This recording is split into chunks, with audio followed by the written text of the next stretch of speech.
നമസ്തേ പ്രിയമുള്ള പ്രേക്ഷകർ.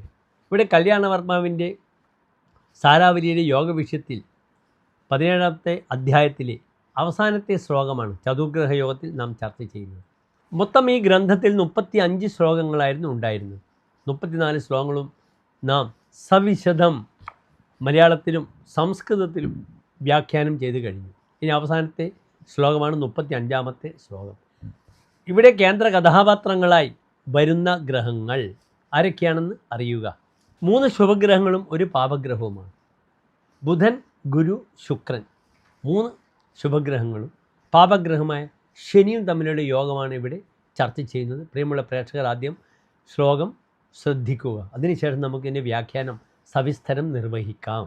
മേധാവി ശ്രാദ്ധരതോ രാമാസക്തോ വിധേയ ഭൃത്യശ്ച ബുധ ജീവശുക്ര സൗരൈഹി ഏകസ്ഥൈഹി തീവ്ര സംയോഗേ. തീവ്രമായ യോഗങ്ങൾ കാരണം 3 ശുഭഗ്രഹങ്ങൾ ഒരു പാപഗ്രഹങ്ങൾ. ബുധനാണ്, ഗുരുവാണ്, ശുക്രനാണ്. 3 ശുഭഗ്രഹങ്ങളും സൗരഹി സൂര്യസ്യ അപത്യമുവാൻ സൗരഹ ശനി. ഈ ഗ്രഹങ്ങൾ ഏകസ്ഥ ഒരു രാശിയിൽ വരുമ്പോൾ എപ്രകാരമുള്ള മനുഷ്യനെയാണ് അവിടെ സൃഷ്ടിക്കപ്പെടുന്നത്? മേധാവി ഭവതി. അയം ജനഹ മേധാവി ഭവതി. ഈ മനുഷ്യൻ ആരാണ്? മേധാ അസ്യ അസ്ഥീതി മേധാവി, ബുദ്ധിശക്തിയുള്ള വ്യക്തിയാണ്. പിന്നീട് അദ്ദേഹം ശ്രാദ്ധരഥ, ശ്രാദ്ധകർമ്മങ്ങളിൽ അങ്ങേയറ്റം താല്പര്യമുള്ള വ്യക്തിയാണ്. സഹ ശ്രാദ്ധകർമ്മണി നിരത ഇത്യർത്ഥ. ശ്രാദ്ധകർമ്മങ്ങളിൽ അങ്ങേയറ്റം താല്പര്യമാണ്. ഒരുപക്ഷെ അദ്ദേഹത്തിന് കുലപരമായി ഈ ശ്രാദ്ധാദി കർമ്മങ്ങളൊക്കെ ചെയ്യുവാനുള്ള തൊഴിൽ അദ്ദേഹത്തിനുണ്ടാകാം. അതിൽ വളരെയധികം ആത്മാർത്ഥമായി ആ വിഷയത്തിലേക്ക് ചെയ്യാം. ഇപ്പോൾ എല്ലാ ക്ഷേത്രങ്ങളിലും നിങ്ങൾ പോയാൽ തന്നെ, എല്ലാ കർത്തവാവിനും ക്ഷേത്രങ്ങളിൽ പോയാൽ അവിടെ ശ്രാദ്ധകർമ്മങ്ങൾ ആചരിക്കുന്നവർക്ക് അത് ചെയ്തു കൊടുക്കുന്ന വലിയൊരു വിഭാഗം ജനങ്ങളുണ്ട്. അങ്ങനെയുള്ളൊരു യോഗം ഇദ്ദേഹത്തിനുണ്ടാകാം.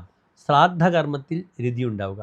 അല്ലെങ്കിൽ ഇദ്ദേഹത്തിന് എല്ലാ വാവുകളിലും കർത്തവാവുകളിലും കർക്കിടക മുതലായ പ്രധാനപ്പെട്ട വാവുകളിലൊക്കെ തന്നെ ശ്രാദ്ധകർമ്മത്തോടുള്ള താല്പര്യമുള്ള വ്യക്തിയുമാകാം. ഒരുപക്ഷെ സ്വയം ആ വിഷയത്തിൽ താല്പര്യം, അല്ലെങ്കിൽ അതൊരു ജീവന ഉപാധിയായി കാണുന്ന വ്യക്തിയുമാകാം എന്നർത്ഥം. അദ്ദേഹം രാമാസക്തനാണ്, രാമകളിൽ ആസക്തനാണ്, സ്ത്രീകളിൽ ആസക്തിയുള്ള വ്യക്തിയാണ്. രാമാസക്ത എന്ന വാക്കിന് സ്ത്രീകളിൽ ആസക്തിയുള്ള വ്യക്തി എന്നർത്ഥം. വിധേയ ഭൃത്യ ഭവതി. ഏറ്റവും നല്ല ഭൃത്യനായി എന്ത് കാര്യങ്ങളും തൻ്റെ മുതലാളി അല്ലെങ്കിൽ തൻ്റെ അതോറിറ്റിക്ക് ചെയ്തു കൊടുക്കുമ്പോൾ ആത്മാർത്ഥമായിട്ടത് ചെയ്യുന്ന ഒരു ഭൃത്യനായിരിക്കും. ഉത്തമ ഭൃത്യനായി ശോഭിക്കും. ഈ ഭൃത്യന്മാരുടെ ഗ്രഹമാണ് ശനി. ആ ശനിക്ക് ഈ ഗ്രഹങ്ങളോടുകൂടെ വരുമ്പോൾ നല്ല ഒരു ഭൃത്യനാകാൻ അദ്ദേഹത്തിന് കഴിയും, അസിസ്റ്റൻ്റ് ആകാൻ കഴിയും. അത് ആത്മാർത്ഥമായി അദ്ദേഹം ചെയ്തിരിക്കും. ഇപ്രകാരമുള്ള യോഗമാണ് ഈ അവസാന ശ്ലോകത്തിൽ ഇദ്ദേഹം സാരാവലികാരൻ സമർത്ഥിച്ചിരിക്കുന്നത്. നന്ദി, നമസ്തേ.